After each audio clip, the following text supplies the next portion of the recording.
A primeira igreja bíblica de Araçatuba posta este vídeo para a edificação das pessoas que assistem, mas incentivamos você a sempre frequentar e participar do culto e ministérios em sua igreja local, seguindo a ordem de Hebreus 10:25, que diz: "Não deixemos de congregar, como é costume de alguns, antes admoestamo-nos uns aos outros, tanto mais quanto vedes que vai se aproximando aquele dia." Bom, vamos continuar depois de uma pausa pequena o nosso estudo em 1 Pedro. Hoje eu vou falar daqui porque eu posso enxergar muito bem ali, e posso enxergar muito bem vocês. Mas eu não posso enxergar muito bem aqui. Eu não vou ficar tirando e pondo o meu óculos para tanto, então nós vamos aproveitar só a mensagem direta do projetor. Vamos nos colocar em pé e fazermos essa leitura. O texto de hoje é do 17, 1 Pedro, capítulo 1, começando com o versículo 17.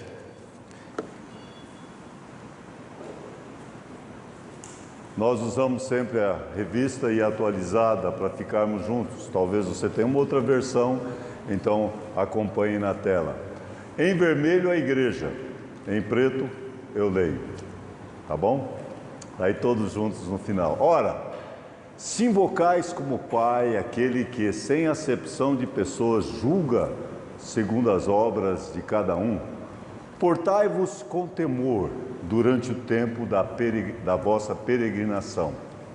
Sabendo que não foi mediante coisas corruptíveis, como prata ou ouro, que fostes resgatados do vosso fútil procedimento, que vossos pais vos legaram, mas pelo precioso sangue, como de cordeiro, sem defeito e sem mácula, o sangue de Cristo. conhecido com efeito antes da fundação do mundo, porém manifestado no fim dos tempos, por amor de vós. Todos juntos, que por meio dele tendes fé em Deus, o qual o ressuscitou dentre os mortos e lhe deu glória, de sorte que a vossa fé e esperança estejam em Deus.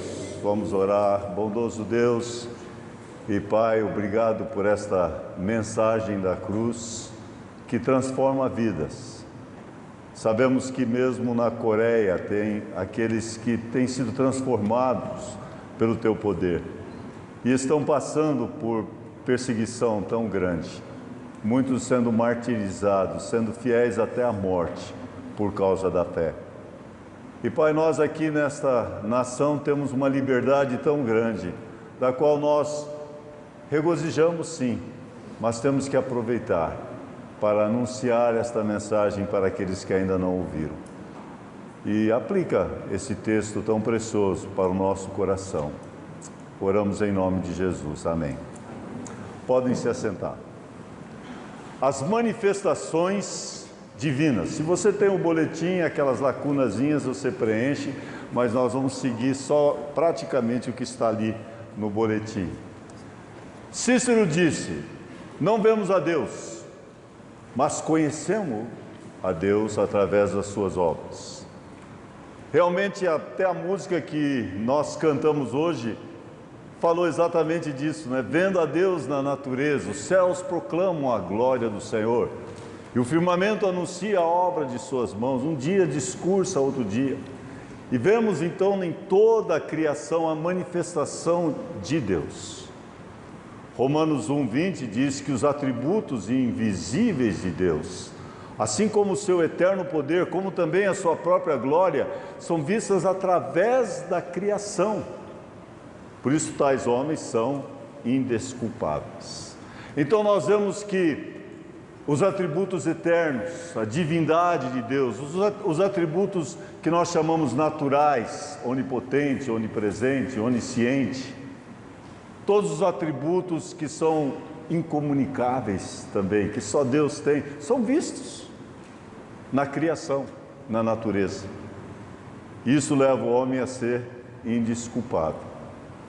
A cruz de Cristo é a manifestação da justiça e da graça do Senhor. A cruz de Cristo, nós observamos que é o foco principal do cristianismo. Não tem jeito de tirarmos fora a cruz. Sem a cruz, não há cristianismo. Nosso símbolo, de fato, é a cruz, mas a cruz vazia, pois Cristo ressuscitou. Agora, nós entendemos também que Deus se revela de maneiras diferentes. Deus se revela de maneira geral, como nós falamos, através da natureza, através da criação. Deus se revela também de maneira geral, através da consciência. A consciência que todo homem tem. E por isso que Romanos 2,15 diz que também os homens são indesculpáveis, porque a consciência é a voz de Deus na alma. Então temos aí a revelação geral, mas tem também a revelação especial. E a revelação especial vem através de Jesus Cristo e através das Escrituras. Temos a revelação perfeita de Jesus, mas também através das Escrituras é trazido para nós de maneira completa e sem nenhuma distorção. Então as revelações de Deus, geral e especial, levam o homem a ver que ele não tem desculpa. Mas agora entramos no nosso estudo, depois de um bom tempo, né? Voltamos ao estudo de 1 Pedro. Na última mensagem que pregamos em 1 Pedro, a ênfase foi em santificação. Cingindo o vosso entendimento, sede sóbrios. Então, a parte do nosso entendimento vai ser uma ênfase que estaremos dando também no acampamento, no nosso próximo acampamento. Crer é também pensar. A importância da nossa mente, cingindo, controlando, levando todos os pensamentos cativos a Jesus. Então temos o aspecto que foi visto nos versículos 13 e depois 14 sobre entendimento e relacionamento. Mas o final do texto que estudamos por último fala sobre procedimento. E o procedimento nosso deve ser moldado com Jesus, que é perfeito, é santo. Assim como Ele é santo, nós também devemos viver em santidade em todo o nosso procedimento. Então esse é o contexto que vamos continuar estudando nesta noite. Hoje nós queremos ver esta mensagem divina, mas observar alguns aspectos importantes. Primeiro, o juízo divino. Creio que no boletim a palavra juízo que está faltando, né? O juízo divino, aí sublinhou tudo, mas é o juízo divino.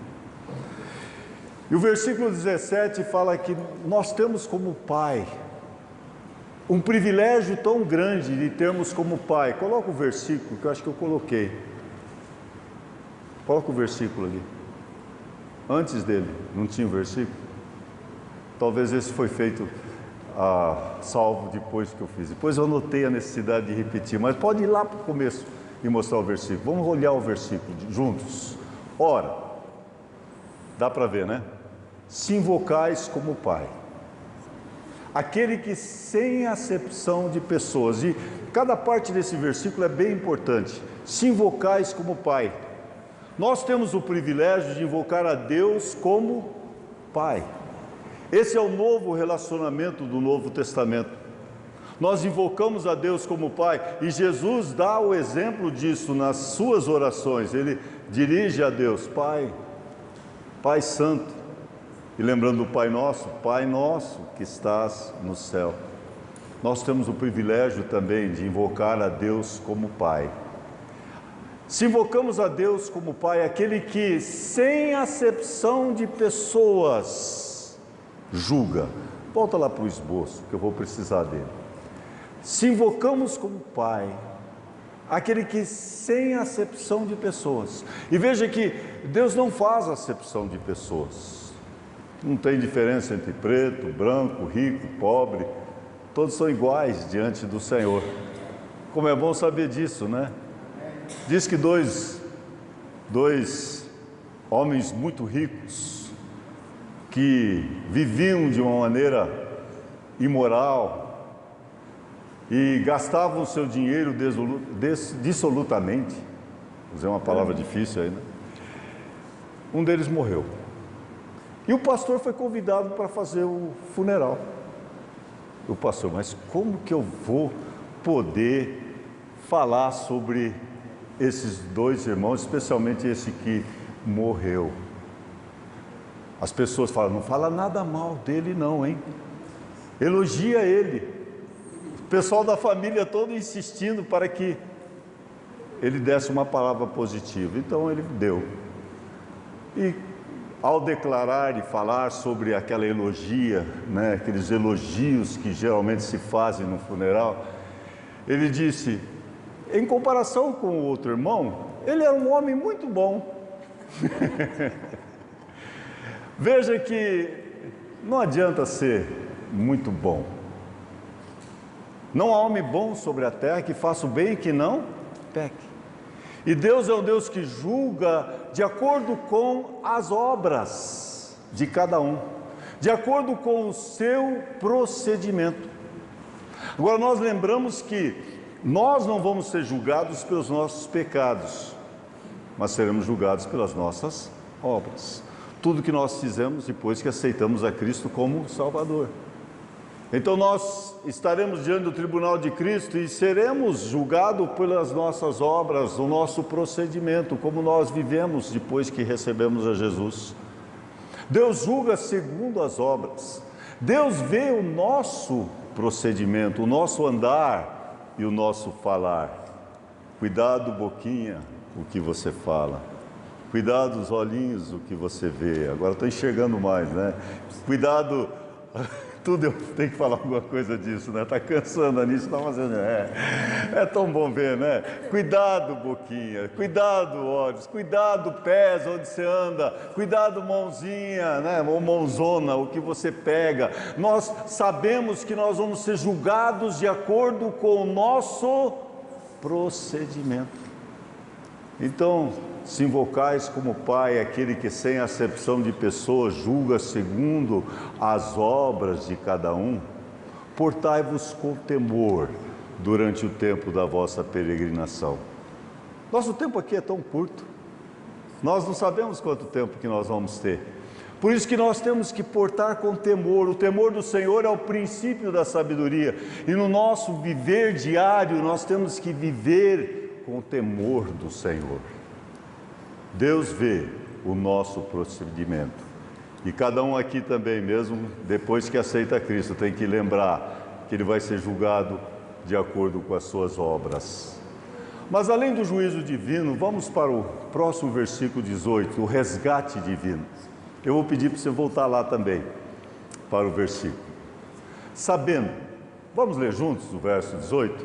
Sabendo que não foi mediante coisas corruptíveis como prata ou ouro, que fostes resgatados do vosso fútil procedimento, que vossos pais vos legaram. É verdade que aí tem uma vírgula e você já quer continuar na leitura do texto, mas eu vou explicar primeiro o verso 18. Volta ali então para o verso 18. Além do juízo divino, nós temos o resgate divino. E veja que, sabendo que não foi mediante coisas corruptíveis, como prata ou ouro, nós não fomos comprados por coisas corruptíveis. Sabemos que prata, ouro, coisas preciosas aqui na terra, diante do Senhor não tem nenhum valor. Mas sabemos que o sangue de Cristo é muito mais precioso. E por isso que nesse texto Pedro vai dizer, não foi mediante coisas corruptíveis, como prata, o ouro, que fostes resgatados do vosso fútil procedimento. Veja que o fútil procedimento era a maneira que nós vivíamos antes de aceitar a Cristo como Salvador. Nós fomos resgatados daquilo, então nós não podemos voltar a praticar aquilo. Não foi mediante coisas corruptíveis como prata ou ouro que fomos resgatados. Veja a palavra resgate, salvo de, tirado do mundo. Nós somos resgatados desse mundo terrível, colocados os pés sobre a rocha, colocado nos lábios um cântico, um hino de louvor ao Senhor. Aí nós temos também a outra palavra muito conhecida, redenção. redenção, comprados. E lembra que tem 3 sentidos: comprados, retirados e daí soltos. Nós somos comprados pelo precioso sangue de Cristo. Não foi com prata ou ouro que fostes resgatados, que fostes também comprados do vosso fútil procedimento, mas pelo precioso sangue de Jesus. Vai lá para o esboço de novo. O resgate não foi com riqueza, prata ou ouro. Nós somos resgatados através do sangue do Cordeiro. Lembra do texto de João 1:29? Eis o Cordeiro de Deus que tira o pecado do mundo. Não foi por prata ou ouro que nós fomos resgatados, mas pelo precioso sangue, como de cordeiro. E Jesus é comparado como cordeiro. Ele é comparado como ovelha muda, levado para ser abatido, onde ele não abriu a sua boca.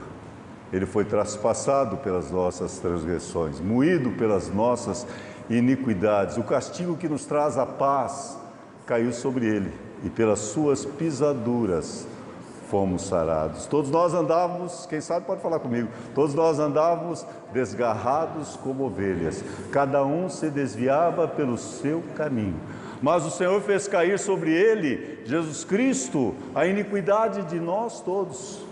O sangue como de cordeiro, o precioso sangue de Cristo. Nós participamos da ceia lembrando exatamente isto: o sangue derramado de Jesus, e sem derramamento de sangue não há remissão de pecados. O sangue de Jesus me lavou, me lavou. Tem um hino que nós devíamos voltar a cantar, talvez poderíamos cantar uma outra ocasião: eis a escrava resgatada. Nós fomos comprados, nós éramos escravos e fomos resgatados pelo precioso sangue de Cristo. O sangue como de cordeiro que foi imolado em nosso lugar. E aí temos o resgate divino. Mas note ainda em terceiro lugar, pode já pôr o esboço, o amor divino. Sabendo que não foi mediante coisas preciosas como prata ou ouro que fostes resgatados do vosso fútil procedimento que vossos pais os legaram, mas pelo precioso sangue como de cordeiro sem mácula, o sangue de Cristo. Agora notem o versículo 20. Conhecido com efeito antes da fundação do mundo, porém manifestado no fim dos tempos, por amor de vós, por amor de nós. Está ficando esperta lá, mudando direto ali agora, não precisou falar, está prestando atenção. Amor divino. Além do resgate divino, temos o amor divino. Eu fiquei muito emocionado o dia que o casal aqui cantou aquela música Sublime Amor, o amor de Deus. Lembra eles cantando ali?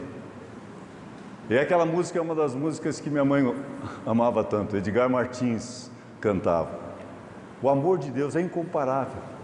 Nós sabemos que nada pode descrever, se o mar em tintas fosse capaz de escrever, se o céu como que é,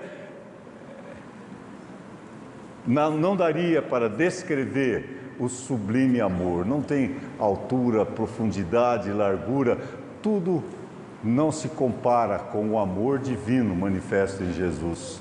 E isso foi manifesto, conhecido de antemão, como eleitos, nós também, eleitos de antemão. Assim também, aquilo que Cristo passou era algo que já era programado desde a eternidade. É o Cordeiro que foi morto antes da fundação do mundo. Isso foi cumprido em Jesus. Isso tudo foi cumprido por amor de nós. Vamos falar Romanos 5:8 juntos? Mas Deus prova o seu próprio amor para conosco pelo fato de ter Cristo morrido por nós, sendo nós ainda pecadores. Por amor de nós, o amor divino que foi manifestado em Cristo, esse amor completo manifestado em Jesus. Nós não podemos entender este amor. Nós fomos amados desde o mesmo antes da fundação do mundo. E Ele nos escolheu para sermos santos e irrepreensíveis. Ele nos escolheu antes da fundação do mundo, mas manifestado para nós agora, no fim dos tempos. Este amor divino Amor sem igual, nada aqui na terra compara com o amor de Deus, o sublime amor, o amor de Deus. Mas no nosso texto falta mais um versículo. Então volta lá para o último versículo. E que por meio dele tendes fé em Deus. Por causa desse amor nós temos fé em Deus. E veja, pode passar mais um. Não tem um quarto? Isso. O poder divino. E manifestar. Estava indo muito bem, né? Senão eu me perco aqui também, que eu não tenho um esboço aqui na minha frente. Dependo dele. Esse amor divino é visto também através do seu poder divino. O poder de transformar vidas. O Evangelho é o poder de Deus para a salvação de todo aquele que crê. Do judeu primeiro e também do gentio. A fé em Deus. O que é esta fé em Deus? Você tem que ter fé na pessoa e na obra de Jesus. Você tem que ter fé que Jesus morreu por você e ressuscitou. Isso tem que ser algo pessoal. Fé na pessoa e na obra. Eu lembro das primeiras pessoas que evangelizei, uma velhinha, e eu perguntei se ela não queria ter fé em Jesus. E ela disse: mas eu tenho fé. Aí eu perguntei: fé no quê? Eu não sei, mas eu tenho fé. Essa fé não vale. Tem que saber o que você crê. Tua fé tem que ser depositada na pessoa e na obra de Jesus Cristo. Na pessoa de Cristo, porque em nenhum outro há salvação. Porque abaixo do céu não existe nenhum outro nome dado entre os homens pelo qual importa que sejamos salvos. E na obra que ele veio aqui para realizar, que ele consumou ali na cruz.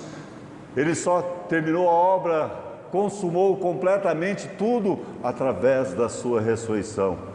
Foi morto por causa das nossas transgressões, mas ressuscitou para a nossa justificação. Completou a obra através da sua ressurreição. Então a fé em Deus tem que ser uma fé específica em Jesus, que veio e morreu, pagou o preço dos nossos pecados e ressuscitou ao terceiro dia.